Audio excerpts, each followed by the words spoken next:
Bonjour, belle Balance, Soleil, Lune, Ascendant et Vénus.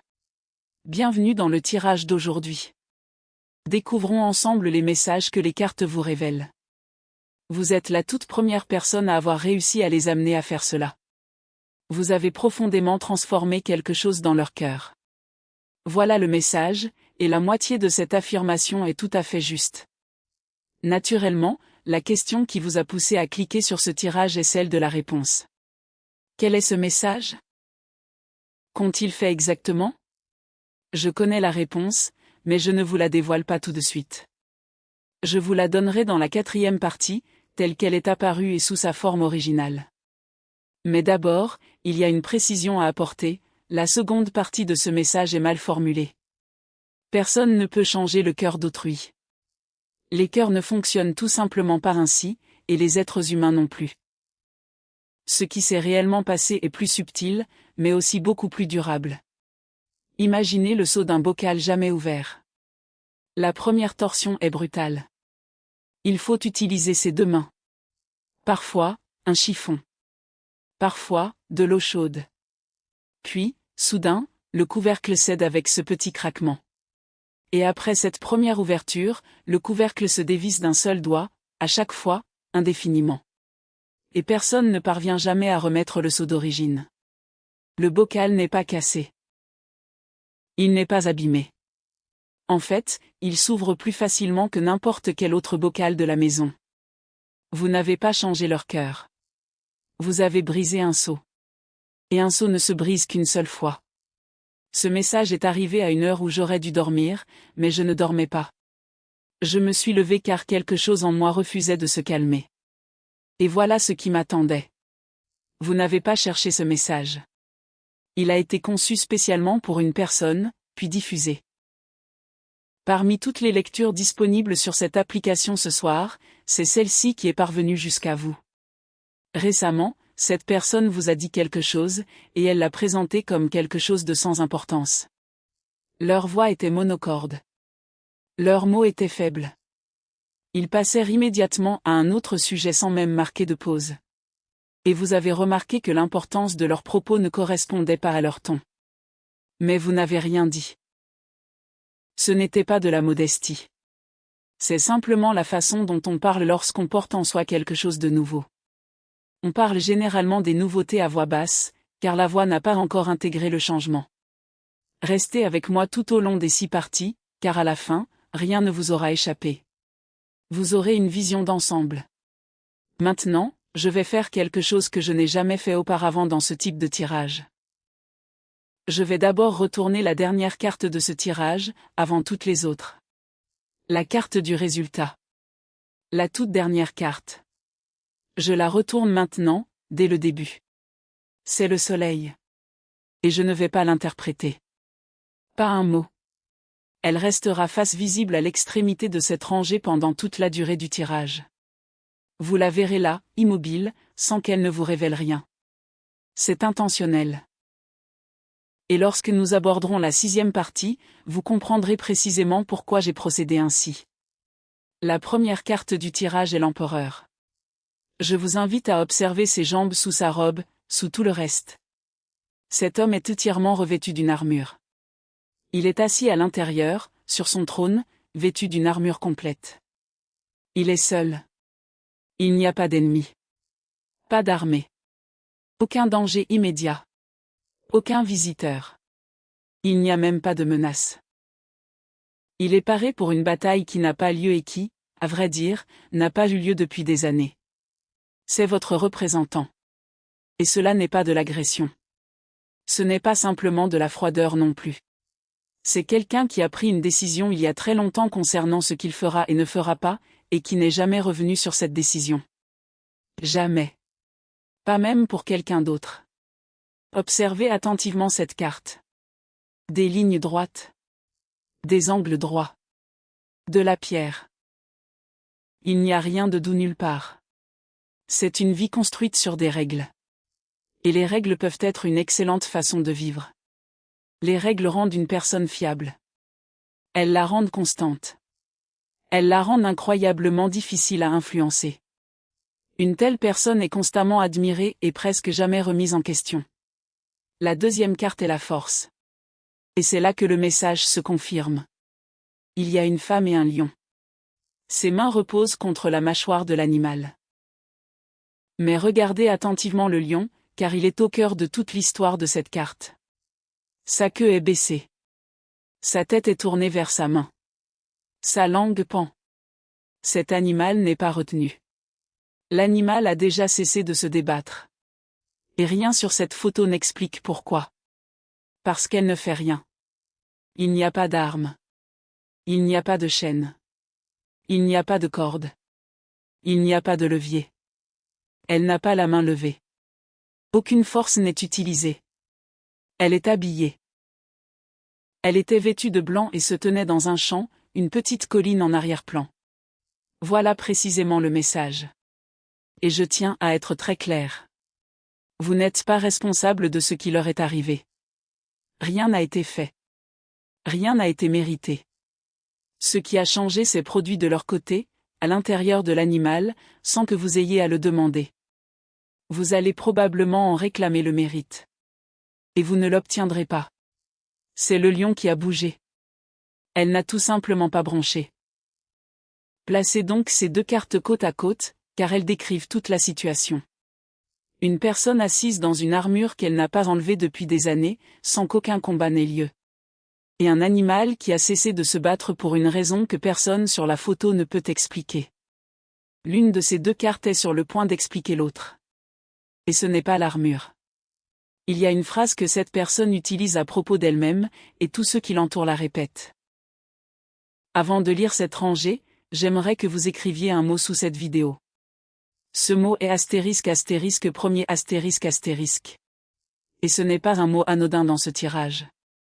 Écrivez-le si vous avez déjà été l'exception de quelqu'un sans qu'on vous le dise explicitement. Restez ici, car la rangée suivante explique pourquoi.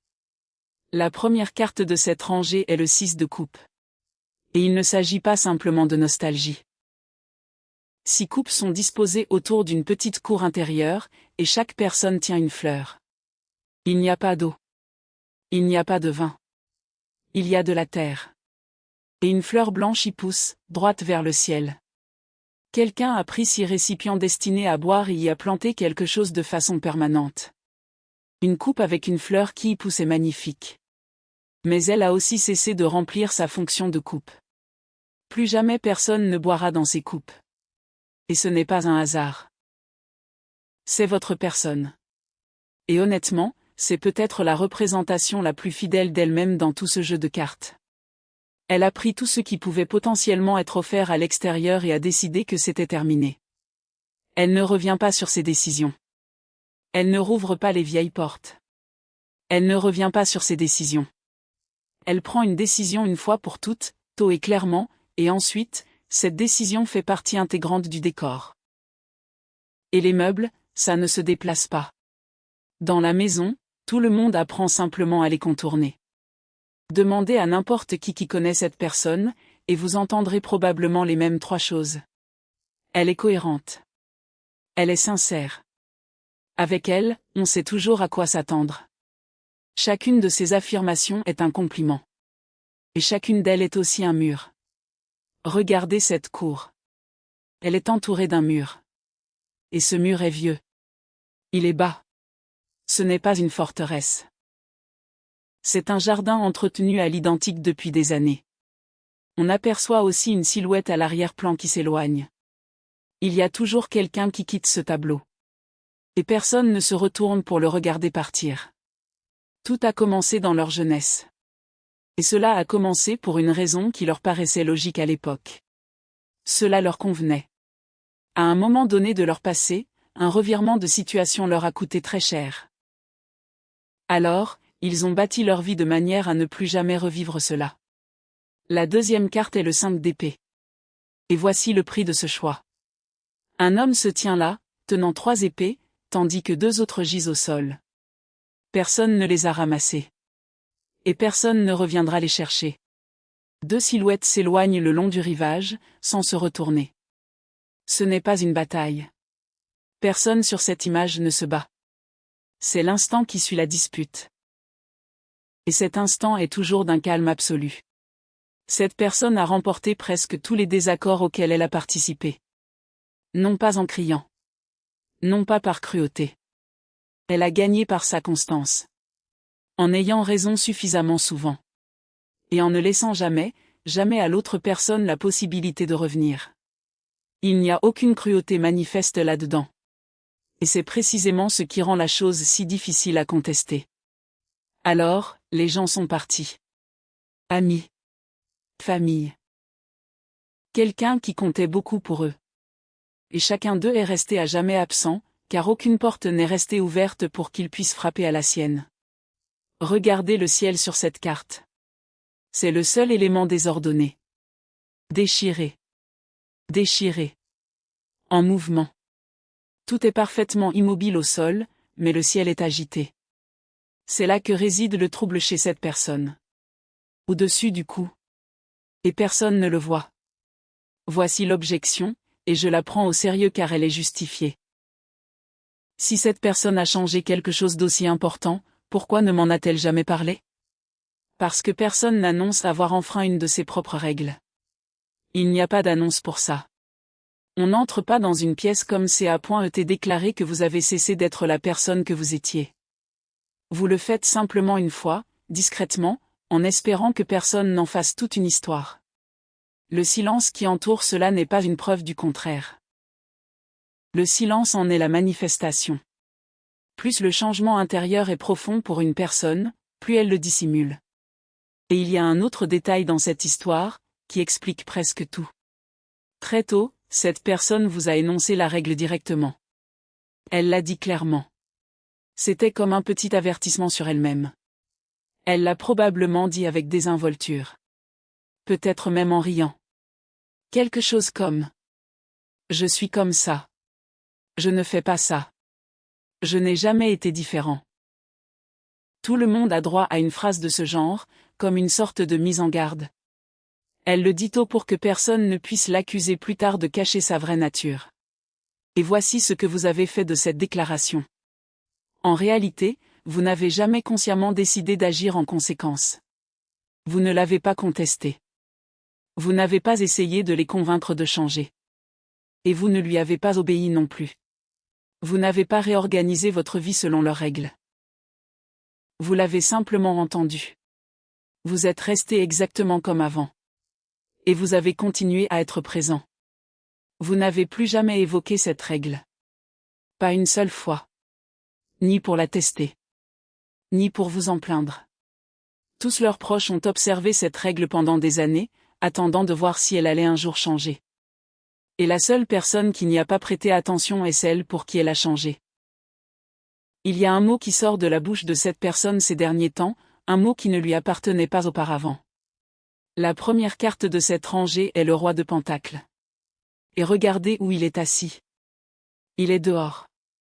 Il est dans un jardin, assis sur un trône que quelqu'un a transporté au grand air. Tous les autres rois de ce jeu siègent à l'intérieur, entourés de salles et de pierres.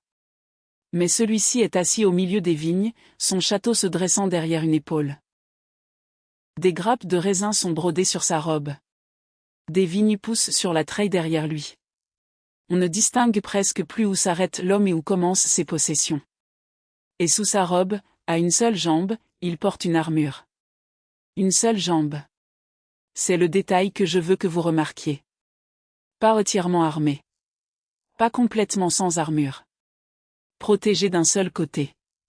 Voilà quelqu'un qui a décidé il y a fort longtemps quelle partie précise de son corps avait besoin de protection. Tout le reste est exposé. Tout le reste est dehors.